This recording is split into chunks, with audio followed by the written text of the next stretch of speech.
बारे में एक सपना देखा था, वो देश कैसा होगा, वो सारी बातें डॉक्टर भीमराव अम्बेडकर ने भारत के संविधान में लिखी कि वो एक लोकतंत्र होगा, वो समाजवादी होगा, धर्मनिरपेक्ष होगा, वो संप्रभु होगा, गणराज्य होगा, उसमें हर एक नागरिक को न्याय मिलेगा, बराबरी का अधिकार होगा, स्वतंत्रता होगी। आप अपनी बात कह सकते हैं बिना किसी डर के। आप जो पहनना चाहें, जो खाना चाहें, जिससे शादी करना चाहें, ये सारी जो धर्म मानना चाहें, ये सारी आज़ादी भारत के संविधान ने लोगों को दी है। लेकिन दुर्भाग्य ये है कि धीरे धीरे करके भारत के संविधान में जो भी बातें लिखी हुई हैं, वो सारी बातें हमसे छीनी जा रही हैं। आज न तो हमें बोलने की आज़ादी है, न हमें कोई अपना विचार मानने की, न हम मीटिंग कर सकते हैं। कोई मीटिंग कीजिए तो पहले पुलिस वाले आ जाएंगे कि परमिशन ली है कि नहीं। तो जबकि अभिव्यक्ति की स्वतंत्रता हमारा मौलिक अधिकार है, फिर भी हमको कार्यक्रम नहीं करने दिए जाते हैं, लोगों के खिलाफ मुकदमे हो जाते हैं, कई लोग जेलों में इस समय है। आज सुबह की बात है कि पत्रकार भाषा सिंह के घर पे छापा पड़ रहा, मतलब ऐसा कभी होता नहीं था। पत्रकारों के घर पे छापा पड़ रहा, जो बहुत जानी मानी पत्रकार है और जिन्होंने मैला ढोने की प्रथा पे पूरी एक किताब लिखी है। तो इस देश में जो कुछ हो रहा है उससे लोगों को बहुत चिंता है कि इस देश में लोकतंत्र रहेगा भी कि नहीं, यहाँ का संविधान बचेगा भी कि नहीं। और इसीलिए यात्रा निकाली जा रही है। एक हमारी राष्ट्रवाद की अवधारणा है जो आज़ादी के आंदोलन से निकली, जो हमारे संविधान में बहुत अच्छी तरह से लिखी गई है, और एक राष्ट्रवाद की अवधारणा ऐसी आ गई है जो उसको चुनौती दे रही है, जो सारी पुरानी चीज़ों को खत्म करना चाहती है और भारत में एक हिंदू राष्ट्र बनाना चाहती है। तो हम लोग ये यात्रा इसलिए निकाल रहे हैं क्योंकि हम आम लोगों से ये पूछना चाहते हैं कि आपको किस तरह का भारत चाहिए। आपको गांधी, अंबेडकर, भगत सिंह, सुभाष चंद्र बोस का भारत चाहिए या आपको सावरकर और गोडसे का भारत चाहिए। तो इसलिए ये यात्रा निकाली जा रही है। हमारा एक पर्चा है, मैं चाहूँगा कि संतराम यादव जी वो पर्चा सबको बांट दें और हमारे वीरेंद्र भाई और निशांत भाई भी इसमें पर्चा बांटने में थोड़ा मदद करें। अब मैं चाहूँगा कि हमारे साथ सपा जिला अध्यक्ष भी हैं, उनसे तो मैं आखिरी में बुलवाऊंगा। पहले राजीव यादव जी हैं, आजमगढ़ से आए हैं, वहाँ अंतर्राष्ट्रीय हवाई अड्डे के खिलाफ किसानों के आंदोलन का नेतृत्व कर रहे हैं। मैं चाहूँगा राजीव भाई कुछ बात रखें और उसके बाद हम लोग माल्यार्पण करके लोहिया जी की मूर्ति पे यात्रा। बाल मुकुंद जी का स्वागत है। बाल मुकुंद जी, राजीव भाई। शुक्रिया संदीप जी। साथियों, आज हम लोग अम्बेडकर नगर में इस यात्रा को शुरू कर रहे हैं और ये यात्रा अयोध्या तक जाएगी। लोहिया जी की जो पूरी विरासत है, जो उनके संघर्ष है, उनको याद करते हुए आज अम्बेडकर नगर से यात्रा शुरू होगी और आचार्य नरेंद्र देव की कार्यस्थली फैजाबाद तक जाएगी। और इस बीच में हमारी यही कोशिश है कि जो समाजवाद देश में, जिसको लगातार हमारे महापुरुषों ने संघर्ष किया और 76 साल हो गए, आज भी देश में धर्म के नाम पर, जात के नाम पर भेदभाव किया जा रहा है। और इस धर्म और जात के नाम पर भेदभाव के खिलाफ लगातार हमारे महापुरुषों ने संघर्ष किया और लोहिया जी ने जिस तरीके से पिछड़ों के सवालों को उठाया और कल बिहार में जातगत जनगणना के आंकड़े आए। लोहिया जी ये बात को कहते थे, संसोपा ने बाधी गांठ, पिछड़े पावे 100 में 60। और कल बिहार में जातिगत जनगणना के जो आंकड़े आए, उनमें इंसाफ कर दिया है कि वहां पर 63% पिछड़े हैं। इस देश में लगातार जो जात के नाम पर, धर्म के नाम पर भेदभाव किया जा रहा है, सत्ता संसाधनों पर लूट की जा रही है और आज जब इस देश में मनुवादी फांसीवादी ताकतें काबिज हो चुकी है, तो ये यात्रा सोशलिस्ट पार्टी के नेतृत्व में, संदीप भाई के नेतृत्व में हम लोग यहाँ से शुरू कर रहे हैं और 3 दिवसीय ये यात्रा फैजाबाद तक जाएगी और इसके बाद सोशलिस्ट पार्टी उत्तर प्रदेश में जगह जगह इन यात्राओं का आयोजन कर रही है। इस यात्रा में साफ साफ हमारे तख्तियों पे आप देख सकते हैं हमारे सवाल, हमारे एजेंडे। जो लोहिया जी कहते थे, चाहे गरीब की हो या अमीर की संतान, सबको शिक्षा एक समान। इस देश में शिक्षा, चिकित्सा एक बड़ा सवाल है। आप देख रहे हैं इस समय लोग डेंगू से मर जा रहे हैं, मच्छर से काटने से मर जा रहे हैं और भारत को लोग कह रहे हैं कि ये विश्व की महान शक्ति बन गया है। ये देश में मच्छर से लोग मर गए। अभी 2 साल पहले कोरोना में लोग जो है मर गए बड़े पैमाने पर। पिछले दिनों अभी यहाँ पर हीट स्ट्रोक और हीट वेव के नाम पर गर्मी में मरे। लगातार आपके बगल में भी जो पूर्वांचल एक्सप्रेस में निकल रहा है, वहां से भी लगातार किसानों की जमीन छीनी जा रही है। हमारे बीच में मंत्री से नंदलाल यादव जी आए हैं, वहां पर इन लोगों की जमीन छीनी जा रही है एयरपोर्ट के नाम पर। ये देश खेतों और खलिहानों का देश है, ये किसानों, मजदूरों, नौजवानों का देश है। ये एक्सप्रेस वे हाईवे के नाम पर, एयरपोर्ट के नाम पर इस देश के जो विकास के मानक गढ़े जा रहे हैं, ये यात्रा उसके खिलाफ है। और ये यात्रा इस बात को कर रही है कि किसानों, मजदूरों, जवानों का ये देश है, इनका आप सम्मान करिए। जो इनकी लूट कर रहे हैं, इनकी धन की लूट कर रहे हैं, इनकी जमीन की लूट कर रहे हैं, इसको बंद करिए। मंदुरी में 4,500 घरों को जो है वहां पर बुलडोजर चलाने की कोशिश की और जब पूरे उत्तर प्रदेश में योगी राज के बुलडोजर के सामने सभी नतमस्तक थे। हमारे नंदलाल जी हमारे बीच में है, लेकिन मंदुरी में हमारी माताओं बहनों के नेतृत्व में 13 अक्टूबर 1 साल होने जा रहा है, एक आंदोलन शुरू हुआ और उसमें योगी के बुलडोजर को रोक दिया।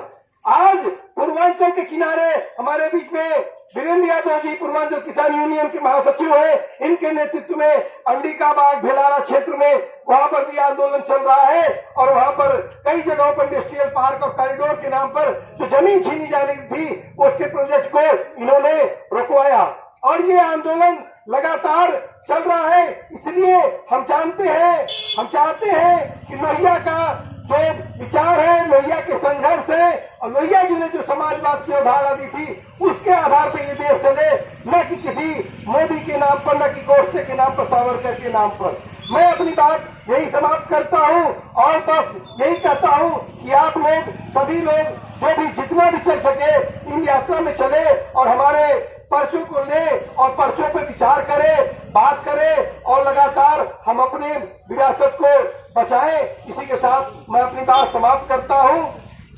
चाहे गरीब की अमीर की संतान, चाहे गरीब अमीर की संतान, चाहे गरीब अमीर की संतान, भैया समाजवाद जिंदाबाद, भैया का समाजवाद जिंदाबाद, आचार्य नारायण देव जिंदाबाद। ये पुराने नारे लगाते थे तो उसको हम लोग फिर से अंग्रेजी में काम न होगा, फिर से देश गुलाम। अंग्रेजी में काम न होगा, फिर से देश गुलाम न होगा। अंग्रेजी में काम न होगा, फिर से देश गुलाम न होगा। धन और धरती बढ़ती रहेगी, भूखी जनता चुप न रहेगी। धन और धरती बढ़ती रहेगी, भूखी जनता चुप न रहेगी। धन और धरती बढ़ती रहेगी, भूखी जनता चुप न रहेगी। और फिर जो पिछड़े वाला सवाल है, 100 में पावे पिछड़े साथ, सोशलिस्टों ने बांधी गांठ। 100 में पावे पिछड़े साथ, सोशलिस्टों ने बांधी गांठ। 100 में पावे पिछड़े साथ, सोशलिस्टों ने बांधी गांठ। चाहे अमीर की हो या गरीब की संतान, सबको शिक्षा एक समान। चाहे अमीर की हो या गरीब की संतान, सबको शिक्षा एक समान। और मैं चाहूंगा कि बात मुकुंद धुरिया जी मौजूद है हमारे बीच में यहाँ, तो स्थानीय लोगों की तरफ से आप ही थोड़ा यात्रा के लिए कह दीजिए।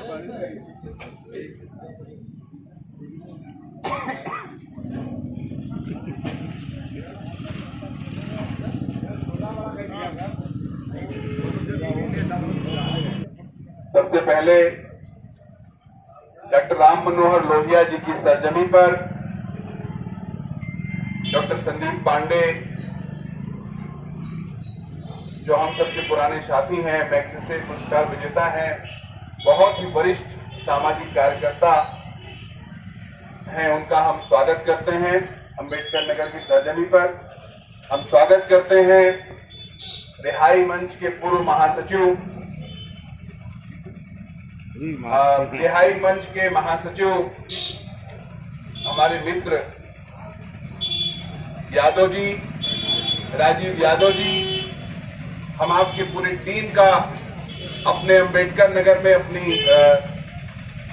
माननीय लोहिया जी की जन्मस्थली पर आप लोग का बहुत बहुत, आपका, आपकी टीम का बहुत बहुत स्वागत, अभिनंदन वंदन करते हैं। आज के हमारे इस कार्यक्रम में समाजवादी पार्टी के लोकप्रिय जिलाध्यक्ष मौजूद हैं भाई जंग बहादुर यादव जी, नगर अध्यक्ष भाई बादशाह खान जी, और हमारे प्रवक्ता जी हैं राजीव राम यादव जी, सुभाष भाई, और जितने भी लोग हमारी बात सुन रहे हैं।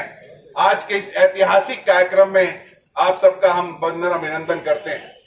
दोस्तों, जहां पर एक तरफा राजनीति चल रही है, जो उनका मन करे वही हो रहा है। हालात देश में ये हो गए हैं कि पूरा देश का कैबिनेट एक आदमी की तरफ देख रहा है और कह रहा है कि जो तुमको हो पसंद वही बात करेंगे। देश के नए पार्लियामेंट का उद्घाटन होता है, सबको बुलाया जाता है, लेकिन देश के राष्ट्रपति को नहीं बुलाया जाता है। देश के नए पार्लियामेंट में पहला सत्र होता है, महिला सशक्तिकरण बिल को पास करने की बात होती है, लेकिन सबको बुलाया जाता है, देश की आदिवासी महिला राष्ट्रपति को नहीं बुलाया जाता है। तो ये आज देश के बारे में, देश के विषय में जो लोग चिंतित हैं, जो लोग सोच रहे हैं, उनको ये बात सोचना होगा कि एक तरीके से हमारे देश के शासन करने वाले लोग, भारतीय जनता पार्टी और आरएसएस के लोग देश में 80 बनाम 20 करना चाहते हैं। खुले तौर पे संसद के भीतर आपने देखा कि किस तरह का एक भाजपाई सांसद एक मुस्लिम समाज के सांसद को क्या क्या नहीं कह डालता है, और आज तक उसके खिलाफ कोई कार्रवाई नहीं होती है। हम बहुत बहुत धन्यवाद देते हैं संदीप जी को, राजीव जी को। आपने ये पहल किया है, जहां हालात ये हो गए हैं कि उत्तर प्रदेश के भीतर, देश के भीतर भाजपाई आतंक से, भाजपाई गुंडई से, भाजपा वालों के बेहयाई से कोई उनके खिलाफ बोलने वाला नहीं है।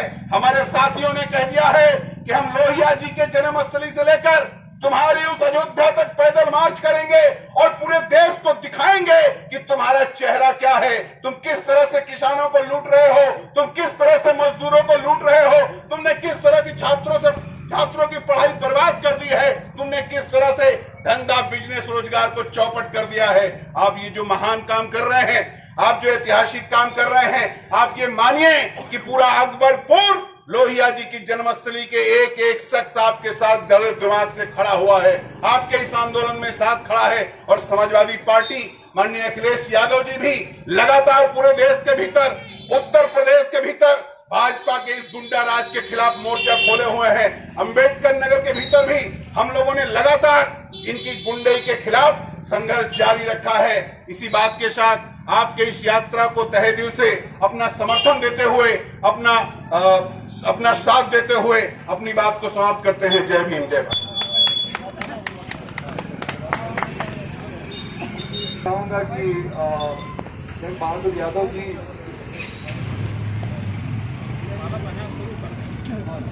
तो वो अपनी बात रखते हैं, और उसके बाद हम लोग वीरेंद्र भाई थोड़ी सी बात करके और उसके बाद माला पहना के जंग बहादुर। बहुत बहुत धन्यवाद। हम सबसे पहले जनपद अंबेडकर नगर की तरफ से, अंबेडकर नगर की आम जनमानस की तरफ से इस यात्रा का नेतृत्व कर रहे बहुत ही प्रखर समाजवादी विचारक और बहुत ही कर्मठ समाजसेवी, जिनका एक बड़ा नाम है भारत में, मैग्सेसे अवार्ड विजेता आदरणीय संदीप पांडे जी का हम अपनी इस लोहिया की धरती पर स्वागत करते हैं। आपके साथ भाई राजीव जी से लेकर के जितने भी यात्री हैं, हम आप सबका स्वागत करते हैं। मौसम खराब होने के नाते लोग यहाँ आ नहीं पाए, क्योंकि कोई कहीं और 8 बजे ही बताया गया था लोगों को, तब लोग हो गए, तो लोगों को लगा कि कार्यक्रम नहीं होगा। हमने सोचा था कि इसको बड़ा किया जाएगा, लेकिन फिर भी लोगों का मन लगा। लोग एक जिज्ञासा है कि कैसी यात्रा है, क्या लोग चाहते हैं। लेकिन मैं यहाँ जितने भी हमारे दुकानदार साथी हैं, व्यवसायी हैं, फल की दुकान से लेके सोने की दुकान तक, गिट्टी और मिट्टी से लेके सोना, इसके बीच में सब आता है। लेकिन साथियों, हम कहना चाहते हैं कि देश के अंदर एक ऐसी आताताई सरकार आ गई है, इस धरती पर जो कुछ भी है उन सारी चीजों को भारत के 10 परिवारों के हाथों में सीमित करना चाहती है। ये हमारे जितने साथी जिन्होंने ठेले लगा रखे हैं, सब्जी की दुकानें लगा रखी हैं, पान बेचने की दुकानें लगा रखी हैं, छोटे छोटे कपड़े और उद्योग धंधे खोल रखे हैं, भारत के प्रधानमंत्री की इच्छा है कि इतने परिवार के लोग कैसे कमा रहे हैं। शहजादपुर जैसी बाजार में कई हजार लोगों के परिवार के जेब में पैसा कैसे जा रहा है, ये सारा पैसा सिर्फ अडानी और अंबानी के हाथ में जाना चाहिए। इतने परिवारों को कमाने का कोई अधिकार भारत की धरती पर नहीं है। ऐसी सोच हमारे देश के प्रधानमंत्री की बन गई है। मैं कहना चाहता हूं कि कोरोना काल में जिस तरीके से इस देश के अंदर नंगा नाच हुआ, गंगा मैया की सफाई के नाम पर हजारों करोड़ रुपए की लूट इस सरकार ने किया, उसी गंगा मैया में नंगी लाशें इस देश के अंदर फेंकी गई। जिस देश के लोग भारत माता के नाम पर हमको आपको गुमराह करने का काम करते हैं, मैं पूछना चाहता हूं आरएसएस के लोगों से, भारतीय जनता पार्टी के लोगों से, कि भारत माता की परिभाषा जो आपने हमको समझाने का प्रयास किया कि इस धरती पर एक माँ है जिसने हमको अपनी कोख से जन्म दिया, और दूसरी माँ है जो धरती माँ इस दुनिया में सुई से लेके, मिट्टी से लेके, गिट्टी से लेकर हवाई जहाज तक जितनी भी चीजें बनी हैं, अगर उन चीजों को बनाने के संसाधन किसी ने दिया है तो अपना सीना चीड़ करके धरती ने उपलब्ध कराने का काम किया, हीरा से लेके कोयले तक। अब भारतीय जनता पार्टी की मंशा है कि इस धरती का भी सौदा और पूंजीपतियों के हाथ में करना चाहती है, जिसके तहत एक कार्यक्रम इस सरकार ने चलाया, मेरी माटी मेरा देश। हम कहना चाहते हैं हमारे परिवार के, किसान परिवार के लोगों ने, इसमें आप तमाम लोगों ने हाथों में मिट्टियां लेकर के कलश में डालने का काम किया होगा। लेकिन मैं आपसे कहना चाहता हूं, 2 मिनट का समय लूंगा, क्योंकि मैं देख रहा हूं लोग बातों को सुन रहे हैं, भले हमारे पास नहीं है। इस देश के प्रधानमंत्री जब इस देश के अंदर आते हैं तो इस देश की मीडिया ने ऐसा प्रदर्शित करने का काम किया जैसे किसी महापुरुष का जन्म होने वाला है, कोई दूसरा कृष्ण या राम पैदा होने वाला है, कि जिसके अवतरित होते इस दुनिया की गरीबी कट जाएगी, जिसकी अवतरित होते ही महंगाई खत्म हो जाएगी। उन्होंने चुनाव के कैंपेनिंग के दौरान कहा कि जब मैं अपने देश की माताओं को चूल्हे पर खाना बनाते हुए देखता हूं तो मेरा कलेजा फट जाता है। और सबसे पहला टारगेट सरकार बनने के बाद उन्हीं माताओं को किया कि 395 रुपए के गैस सिलेंडर को 1200 तक पहुंचा दिया। जब इस देश के प्रधानमंत्री ने कहा कि धूप में जब किसान खेत जोतता है, काम करता है, तो मेरे बाप भी किसान थे, मुझे बड़ा कष्ट होता है कि किसानों के सर पे धूप लगता है। और सरकार में आने के बाद इस सरकार ने यूरिया और डाई में 5-5 किलो की एक बोरी में चोरी करने का काम किया, उसका दाम बढ़ाने का काम किया। सरकार में आने के बाद इस केंद्र की सरकार ने भारत की कृषि नीति में कोई सुधार नहीं किया। इसी जनपद अंबेडकर नगर में विगत वर्ष में गेहूं और धान की खरीद में जो लक्ष्य था, बिचौलियों के हाथों खरीद करके किसान अपना धान गेहूं लेकर के सड़कों पर घूमता रहा, उसकी खरीदारी नहीं हुई मंडियों में। इसलिए साथियों, हम आपसे कहना चाहते हैं, यही शहजादपुर और अकबरपुर है। आज के 6 महीने पहले जीएसटी के नाम पर यहां अधिकारी आते हैं। ये हमारे यही व्यवसायी वर्ग के लोग, जिनको भारतीय जनता पार्टी के लोग कट्टर हिंदू सिद्ध करके वोट लेने का काम करते हैं, इन्हीं लोगों ने अपनी दुकानें बंद करके ऐसे भगे थे जैसे लगता है कि चोरों को खदेड़ा जा रहा है। इस तरीके का एक माहौल इस जनपद में छोटी बाजारों से लेकर बड़ी बाजारों तक क्रिएट किया गया। उस समय समाजवादी पार्टी ने यहाँ के जिलाधिकारी को अल्टीमेटम दिया और उत्तर प्रदेश में हमारे राष्ट्रीय अध्यक्ष आदरणीय अखिलेश यादव जी ने राज्यपाल महोदय के माध्यम से अल्टीमेटम दिया कि इन व्यापारियों का जीएसटी के नाम पर उत्पीड़न नहीं